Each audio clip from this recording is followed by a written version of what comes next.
What's up, guys? I'm back with another collection update video. I got 7 titles I'm going to talk about today, so I'm just going to begin. Right, first up, we have Hellbenders. Now, this movie is about a group of priests, and they perform exorcisms, but the whole thing with this film is that they're all sinners, and the idea is if they're ever doing an exorcism and it goes bad, they can just invoke the demon into themselves and then commit suicide and then drag the demon to hell, which is why they sin. There was a movie that was similar to this that came out about, I want to say like 15 years ago. It was called Day of the Beast, and it was about a priest that was trying to defeat the Antichrist, and the whole thing was him doing all these sins so he can get close enough to the Antichrist to take him down.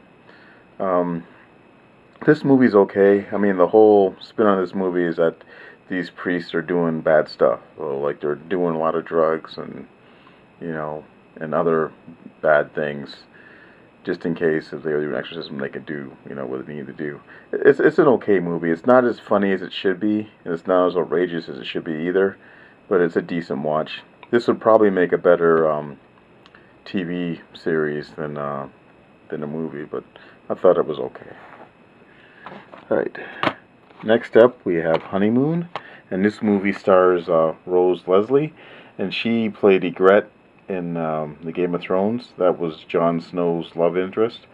Basically, this movie is about a couple who have just gotten married, and they go on their honeymoon to this cabin out in the woods, and everything is going good until one night the bride disappears, and the husband's looking for her.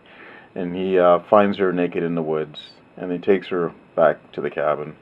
And then the next day, there's something wrong with her. She's got this weird bite mark or whatever on her thigh, upper thigh, and it's only getting worse.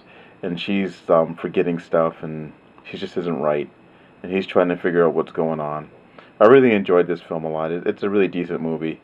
I thought this one was going to be similar to Antichrist that came out a little while ago, but this is much different than that film. Although it's like a couple out in the woods.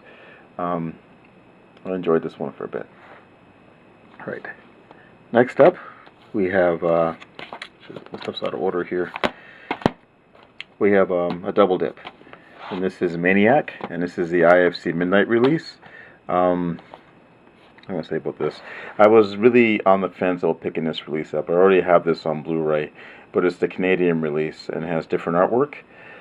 This one actually has reversible artwork, so I went ahead and I switched it up. Let's see here if I can get this to pop out real quick. Here we go. This is the mannequin there with like the scalp stapled on to its head.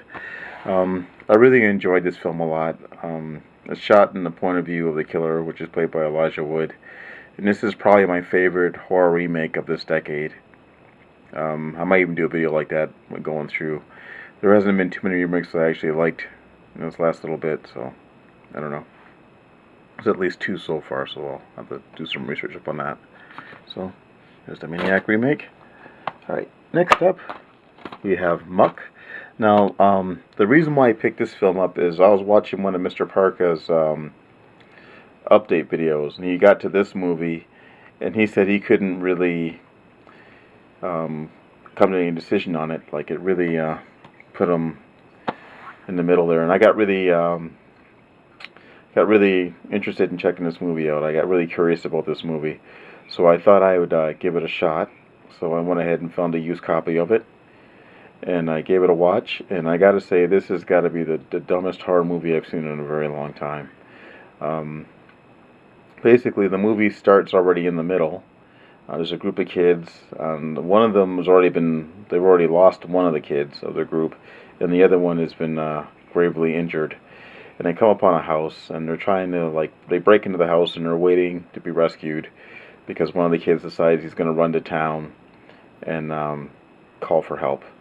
And then the film really goes downhill from there. It's just like, once he gets to town, he goes to the nearest bar, and instead of asking the barkeeper if he can use their phone to call for help, he talks to a girl at the bar, buys her a drink, uses her cell phone, and when he calls, he doesn't even call the cops, he calls his cousin, to come pick him up.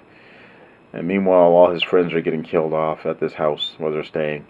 Um, I thought this film was going to be one of those inbred killer type movies where the townsfolk are after like the city kids, but it's not really that. It's about this cult, and there's all these guys, and there's like doesn't even show how many numbers there. There's like a huge number of them, and they're all bald and they're all painted white. And I think Kane Hodder plays one of the cult members. It's like in one scene, and they're just killing off the kids left, right, and center. It's really odd because they grab out the girls, tear their clothes off. Just one girl spends the whole movie in her bra and panties. It's just such an odd movie.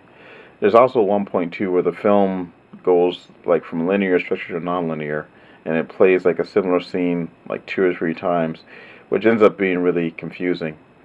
And I figured, well, since they were doing non-linear storytelling, they'd tell you what happened before the movie started, but they don't.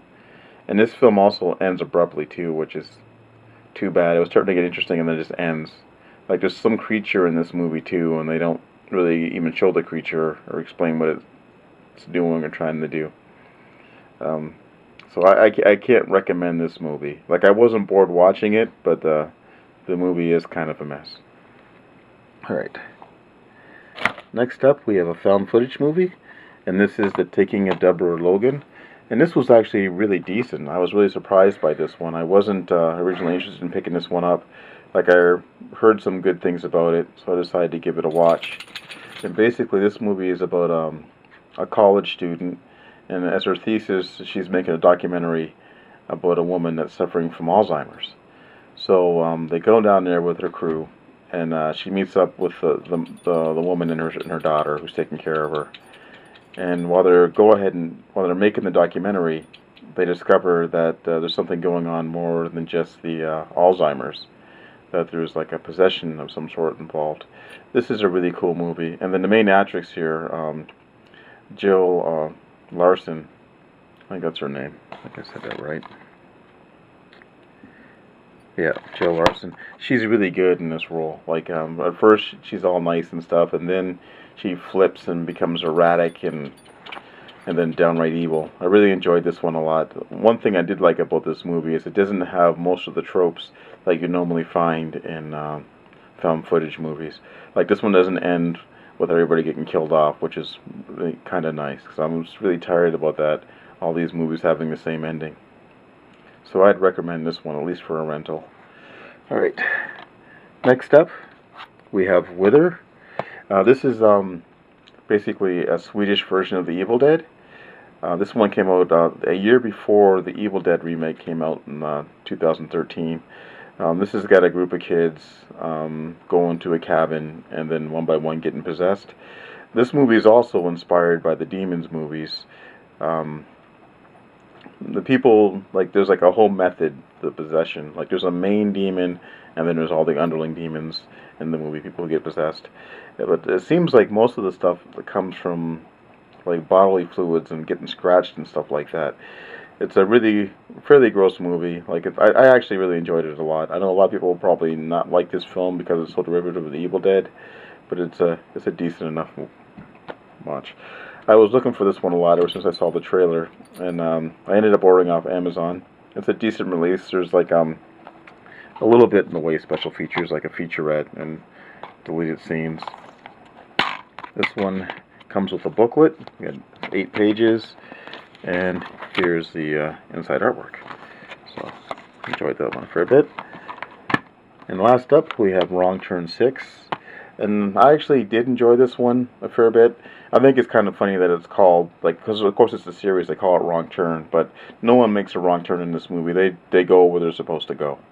Basically, this guy, he inherits this hotel, and it's being run by a brother and sister that he's supposedly related to, but of course there's some incest going on with him because it's a Wrong Turn movie.